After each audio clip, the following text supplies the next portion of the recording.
Assalamualaikum warahmatullahi wabarakatuh. Perkenalkan, nama saya Nisa Duyani Sinaga dari Prodi Akuntansi Perpajakan dengan MPM 207550772. Di sini saya akan menjelaskan materi dari akuntansi sektor publik, yaitu tentang review dan pemeriksaan laporan keuangan pemerintah daerah.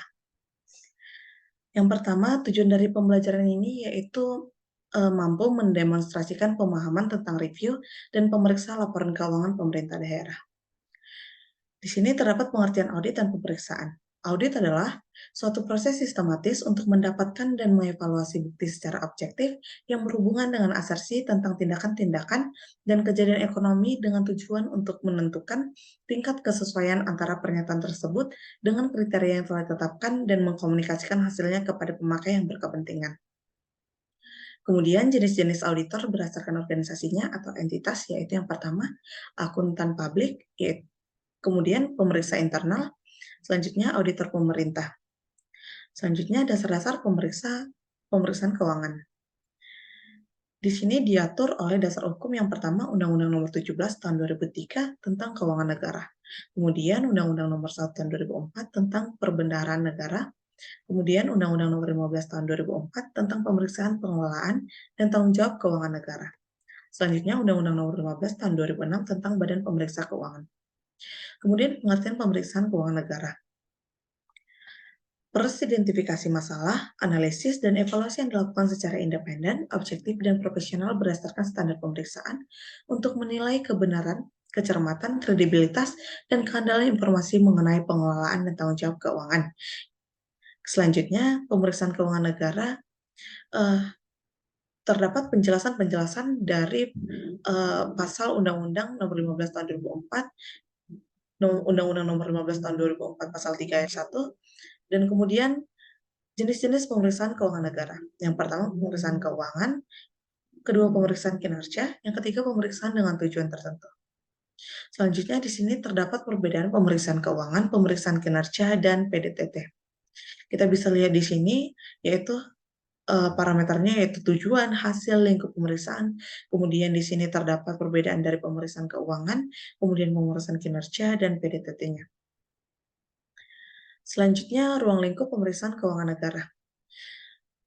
Lingkup pemeriksaan keuangan negara meliputi pemeriksaan atas pengelolaan dan tanggung jawab keuangan negara. Pengelolaan meliputi seluruh kegiatan perencanaan, pelaksanaan, pengawasan, dan pertanggungjawaban. Kemudian tanggung jawab adalah kewajiban untuk melaksanakan pengelolaan keuangan negara sesuai dengan prinsip-prinsip tata kelola yang baik. Selanjutnya, lingkup keuangan negara. Hak negara untuk memungut pajak, mengeluarkan dan mengedarkan uang, dan melakukan pinjaman. Kemudian kewajiban negara untuk menyelenggarakan tugas layanan umum pemerintah negara dan membayar tagihan pihak ketiga. Kemudian penerimaan negara, pengeluaran negara, penerimaan daerah, pengeluaran daerah, kemudian kekayaan negara atau kekayaan daerah yang dikelola sendiri atau pihak lain, dan kemudian kelanjutan kekayaan lain yang dikuasai pemerintah, dan kekayaan pihak lain yang diperoleh dengan menggunakan fasilitas yang diberikan pemerintah. Kemudian di sini terdapat berdasarkan Undang-Undang Nomor 15 Tahun 2004 Pasal 10, di dalam pemeriksaan tugas pemeriksaan BPK memiliki kewenangan, yaitu meminta dokumen yang wajib disampaikan oleh pejabat atau pihak lain yang berkaitan dengan pelaksanaan pemeriksaan keuangan dan tanggung jawab keuangan negara. Selanjutnya, mengakses semua data yang disimpan di berbagai media, aset, lokasi, dan segala jenis barang atau dokumen dalam penguasaan atau kendali dari entitas yang menjadi objek pemeriksaan atau entitas lain yang dipandang perlu dalam pelaksanaan tugas pemeriksaannya. Kemudian melakukan penyegelan tempat penyimpanan uang, barang, dan dokumen pengelolaan keuangan negara, dan selanjutnya. Kemudian perbedaan PKN dengan pemeriksaan sektor privat.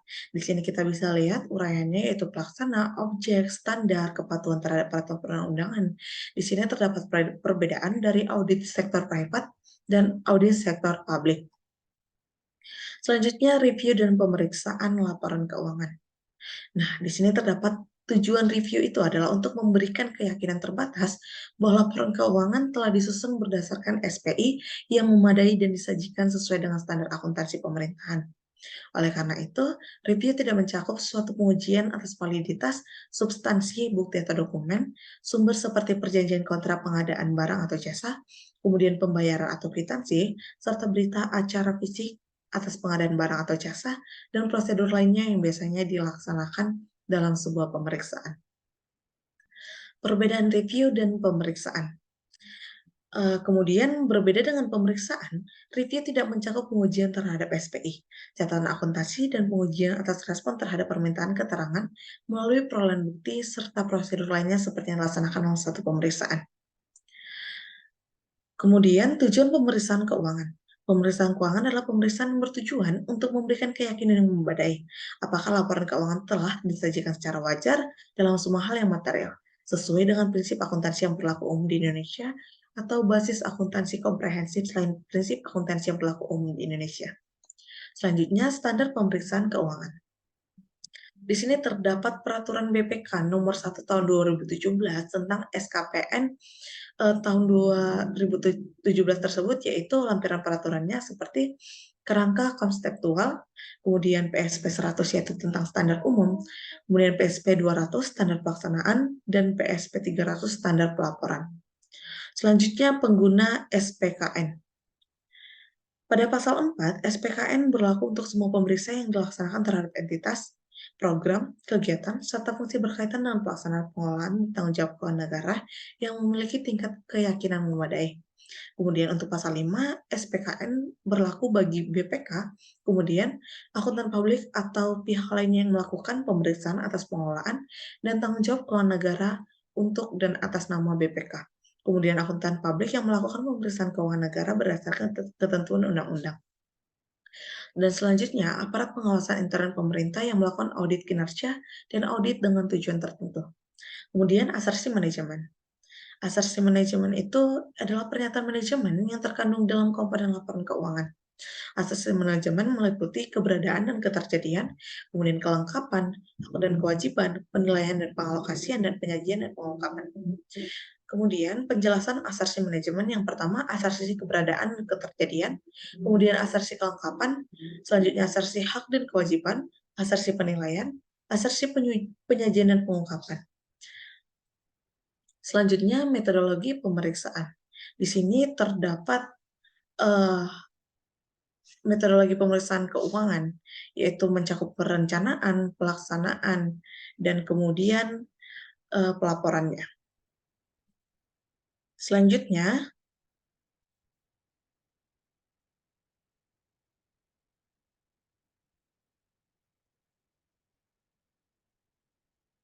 tahapan pemeriksaan. Perencanaan pemeriksaan, yang pertama pemahaman tujuan pemeriksaan dan harapan penugasan, yaitu untuk mengetahui hasil akhir dan sasaran pemeriksaan yang diharapkan pemberi tugas serta mengetahui kriteria pengukuran kinerja penugasan. Selanjutnya pemahaman entitas dan proses bisnis.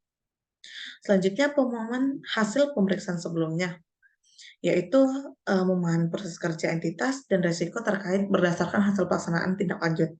Kemudian pelaksanaan prosedur analitis awal, selanjutnya pemahaman atas SPI, dan kemudian pemahaman sistem pengendalian. SPI terdiri dari kebijakan, struktur prosedur tugas, dan faktor-faktor lainnya yang membantu entitas untuk merespon dengan tepat risiko ketidakpatuhan. Kemudian komponen SPI antara lain lingkungan pengendalian, proses penilaian risiko entitas, aktivitas pengendalian, sistem informasi dan komunikasi, serta pemantauan yang relevan dengan pemeriksaan. Identifikasi dan penilaian risiko awal, yaitu untuk melakukan pengkajian atas penilaian risiko pemeriksaan agar prosedur pemeriksaan yang fokus pada area berisiko tinggi dapat disusun.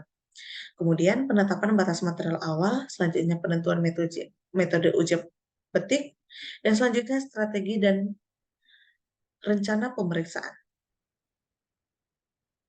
Strategi pemeriksaan yang berisi hal yang dilakukan selama pemeriksaan dan rencana pemeriksaan yang merumuskan bagaimana cara melakukan pemeriksaan.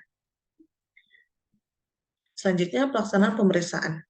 Pelaksanaan pengujian penilaian internal, pengujian terhadap SPI meliputi pengujian yang dilakukan pemeriksaan terhadap aktivitas dan desain implementasi SPI.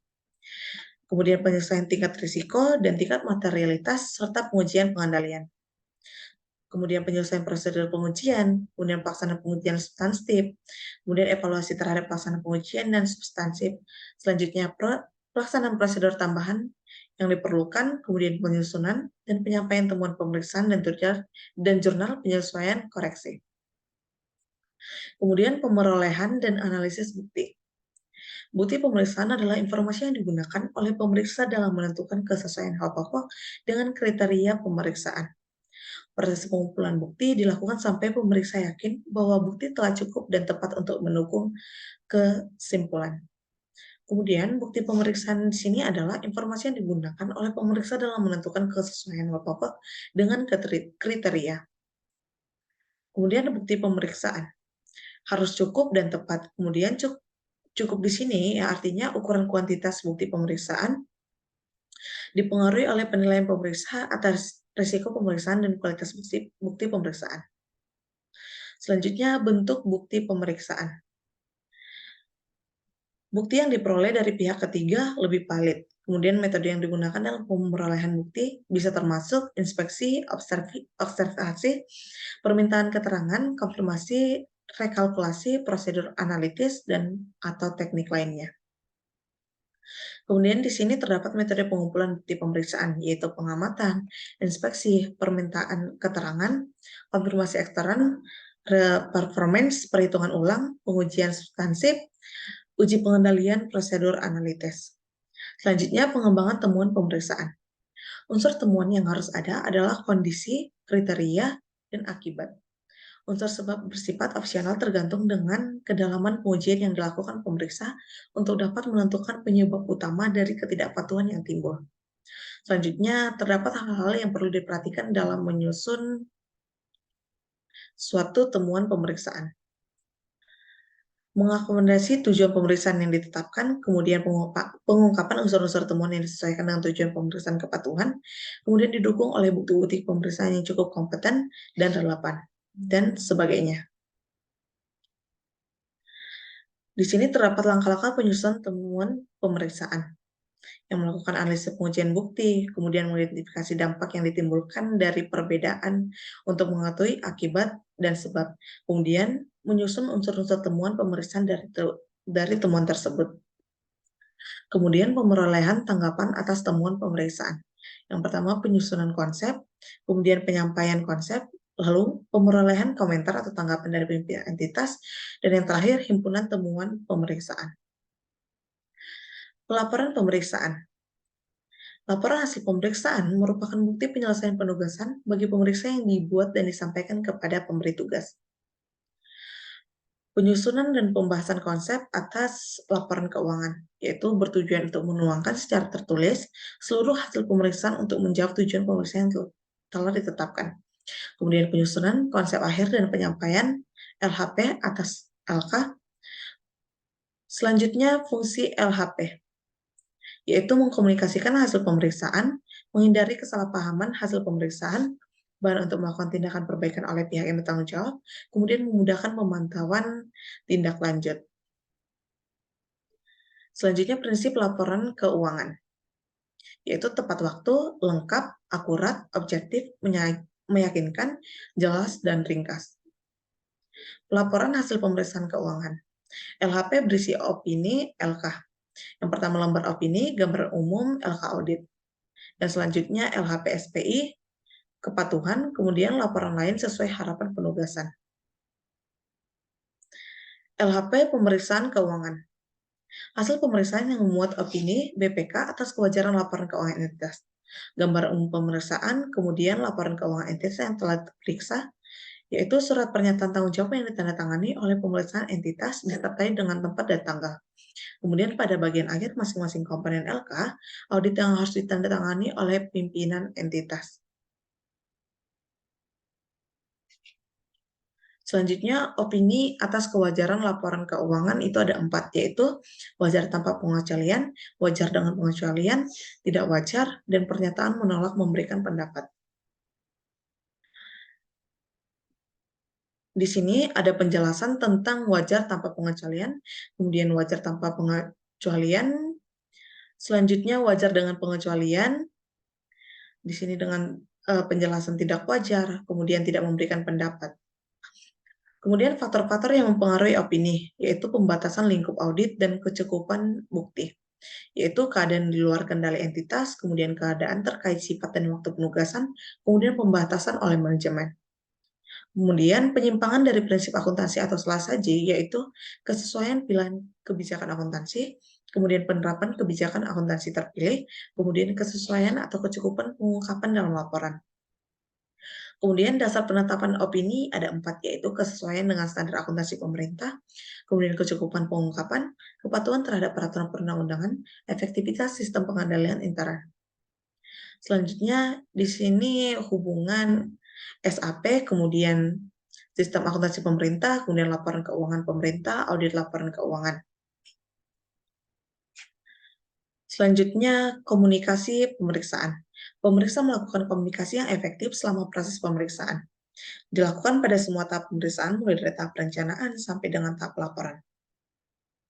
Bentuk komunikasi perlu disesuaikan dengan kondisinya dengan mempertimbangkan waktu komunikasi dan bentuk komunikasi apakah dilakukan secara lisan atau tertulis atau keduanya, yaitu kepada pihak yang bertanggung jawab.